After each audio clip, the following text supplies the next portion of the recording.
Sir అందరూ వాళ్ళ పిల్లల గురించి చెప్పారు కానీ నేను చెప్పలేదు సార్. నా పేరు సంతోష్, రాగం సంతోష్ నా పేరు.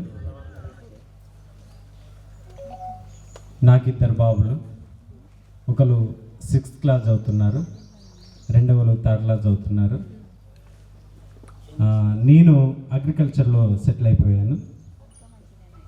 సార్లు వేదికను అలంకరించిన పెద్దలందరికీ కూడా, సార్ల గురువులకి నా యొక్క వందనాలు తెలియజేస్తున్నాను. అదేవిధంగా ప్రతి ఒక్కరు నా బాల్యమిత్రులందరికీ కూడా పేరు పేరున ప్రతి ఒక్కరు అనుకొని మనం వెంబటే స్పందించి మనం ఈ కార్యక్రమాన్ని చేయడానికి ప్రతి ఒక్కరము మనము విజయవంతం చేయడానికి ఎంతోమంది కృషి చేశాము. ముఖ్యంగా ఆడవాళ్ళు ముందుకొచ్చారు, వాళ్ళని బట్టి అభినందిస్తూ ఉన్నాను. అదేవిధంగా మనకు ముందుండి అశోక్ ఎంతగానో మనందరినీ ప్రోత్సాహపరిచి మనమందరం కలవాలి అని చెప్పేసి ప్రతి ఒక్కరితో మాట్లాడి చేసి ఈ కార్యక్రమాన్ని విజయవంతం చేయడానికి తన పాత్ర ఎంతగానో వహించాడని నేను చెప్పుచున్నాను. ఓకే.